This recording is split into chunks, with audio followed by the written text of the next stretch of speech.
Troisième et dernière partie de l'Africa Newsroom. Nous sommes toujours en compagnie de John Binit Dzaba, Amine Bachouti et notre éditorialiste gracien Rokendi Kiza. Place tout de suite à l'économie. Malgré la fin de l'épidémie d'Ebola, l'économie guinéenne reste toujours perturbée, notamment le secteur privé, principal pourvoyeur d'emploi. Et pour une meilleure relance, un dialogue public-privé serait en place dans le pays. Précision à Conakry de notre correspondant Emmanuel Milimono. Les entreprises guinéennes portent encore les séquelles dévastatrices de l'épidémie d'Ebola. La relance est un défi majeur, mais elles sont nombreuses à pointer du doigt des blocages administratifs et fiscaux, mais aussi l'accès au financement. Selon une étude réalisée par l'Agence de promotion des investissements privés APIP, 75% des entreprises consultées ressentent encore les conséquences de cet épisode sur le déroulement de leurs affaires.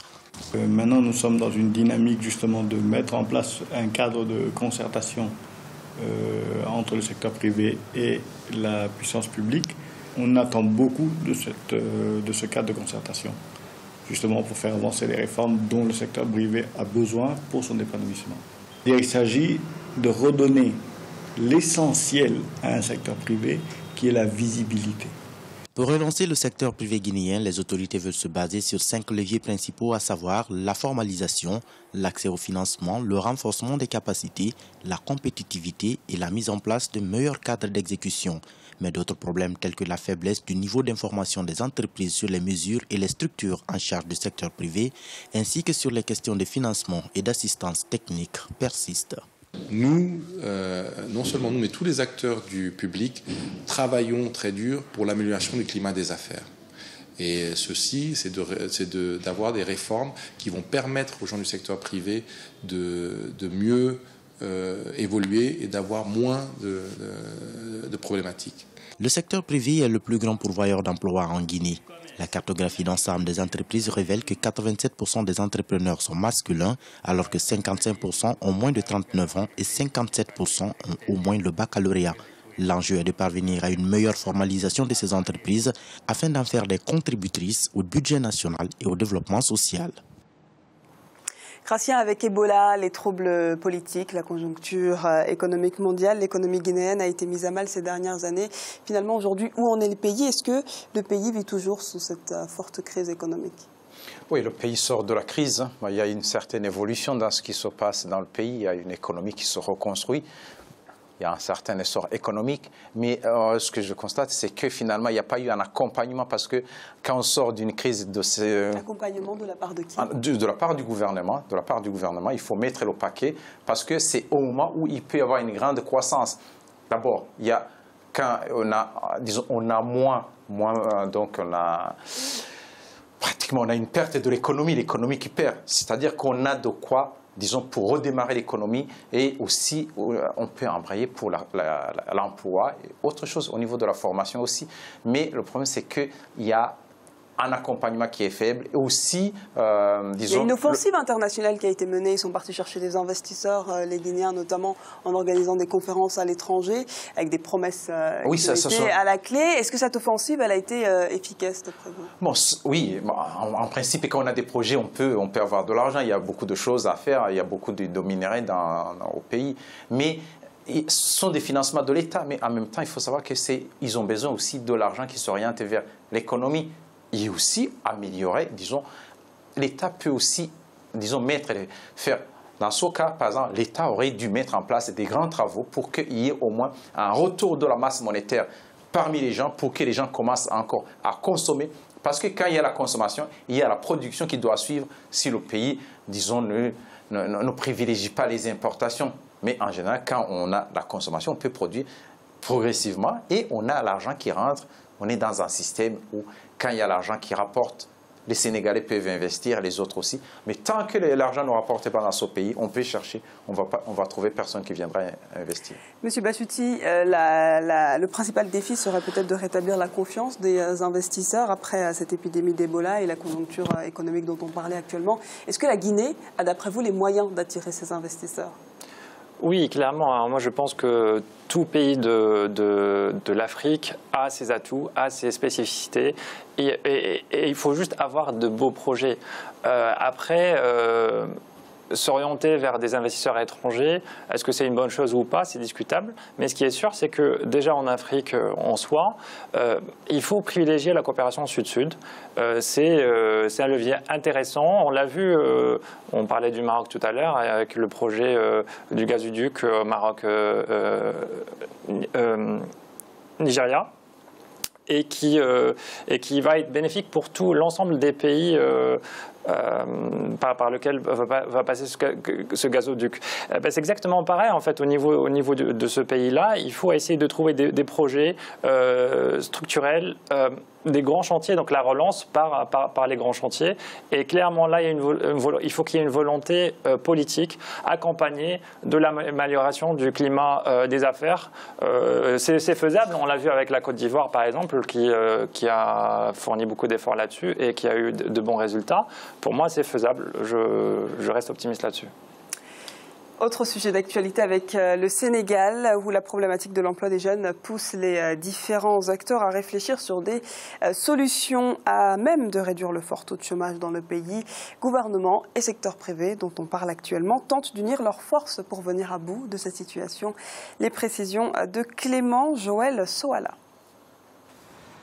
L'exécutif sénégalais estime que les orientations choisies par les jeunes ne cadrent pas toujours avec les réalités du milieu de l'emploi. Mame Mbaye Niang, ministre de la Jeunesse et de l'Emploi, propose alors aux jeunes d'orienter leur formation vers des filières techniques et professionnelles capables, selon lui, de leur garantir un meilleur accès au marché de l'emploi.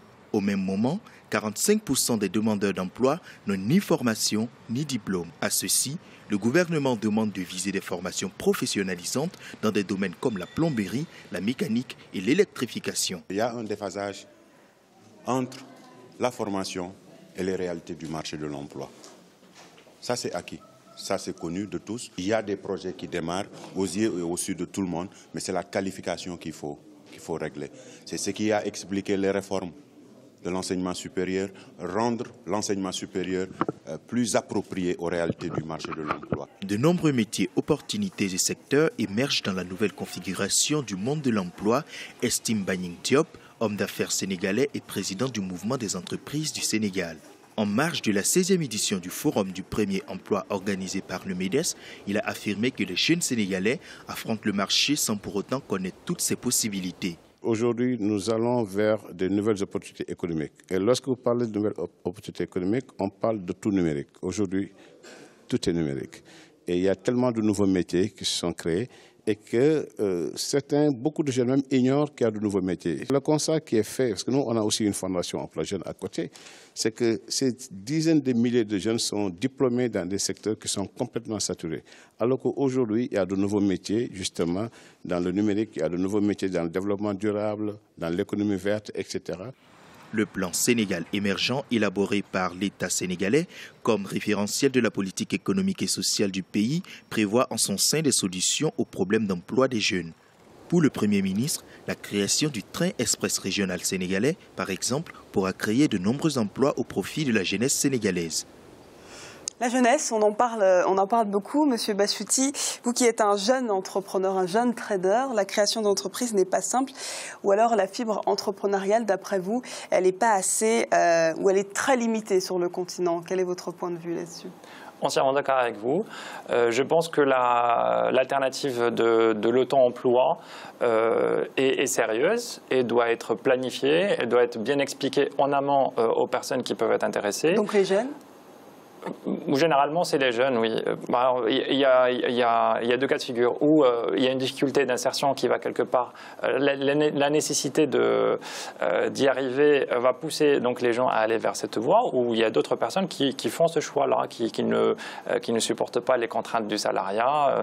Et comment on les motive justement, ces jeunes ? Vous, qu'est-ce qui vous attirerait éventuellement de vous installer au Maroc ?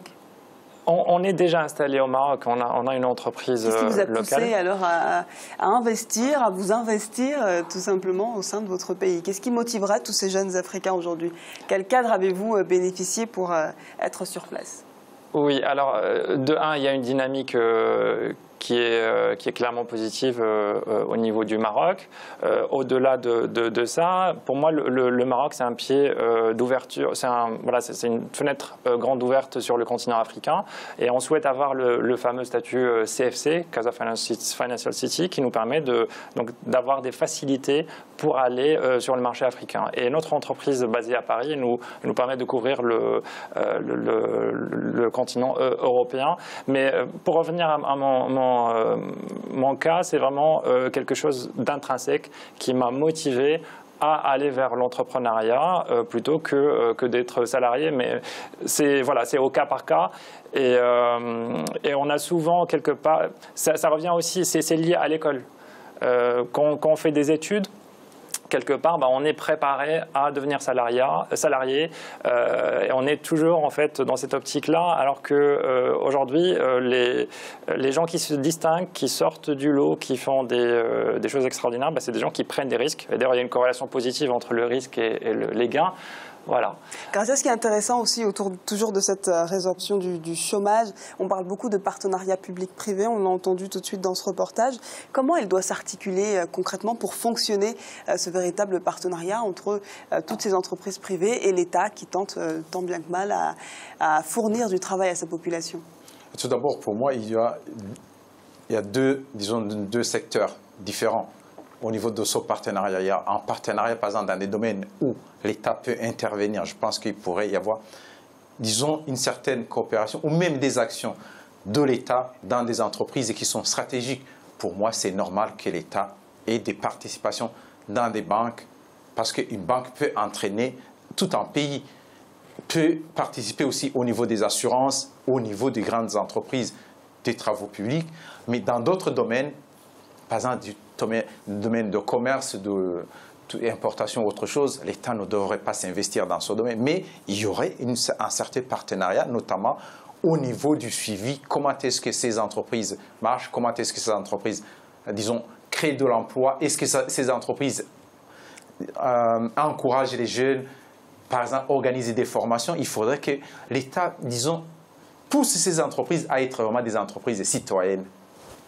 Monsieur Nzaba, vous voulez compléter quelque chose? Je voulais compléter simplement parce que je constate que là, on a cité deux pays, c'est le Cameroun et la Guinée. Et vous constatez que c'est deux pays qui ont eu une alternance démocratique. Donc cela va de soi. Dans des pays où il y a l'alternance démocratique, où il y a une situation vraiment équilibrée, on sent qu'il y a des initiatives. Mais au-delà de ça, il faut être aussi clair avec tout le monde de l'emploi. On ne peut pas embaucher tout le monde, voyez. Donc, je crois qu'il faut mettre suffisamment de moyens dans le secteur privé et pousser les jeunes à créer.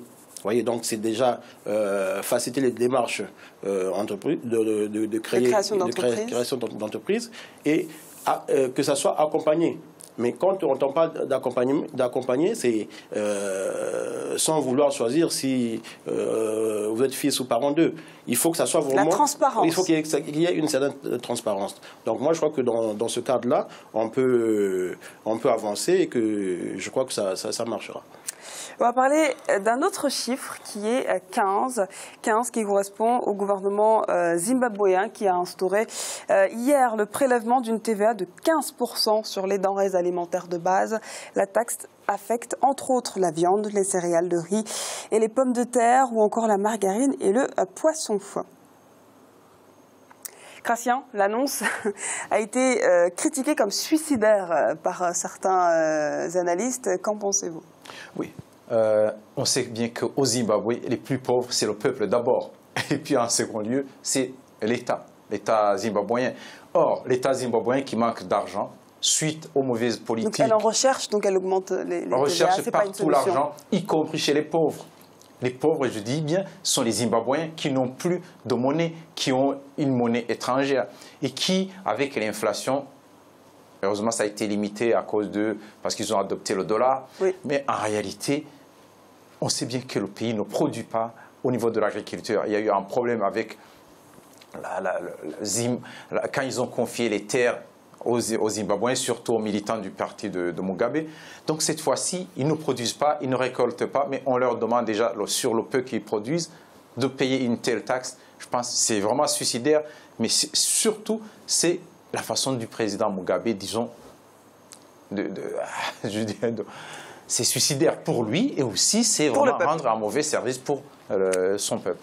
C'est à présent la fin de cette émission. Le dossier de ce lundi sera consacré au pays de la Teranga, le Sénégal, avec notamment 2017 qui est une année test pour le président sénégalais Macky Sall. Merci donc à mes invités, M. Amin Bachouti qui est trader. Merci à M. John Binit Dzaba, joyeux anniversaire par la même occasion. Merci. Et enfin, notre éditorialiste, merci, Gracien Rokendikiza. Merci, bonsoir à tous. Et merci à vous, chers téléspectateurs. Restez sur Africa 24, l'actualité du continent se poursuit sur notre antenne.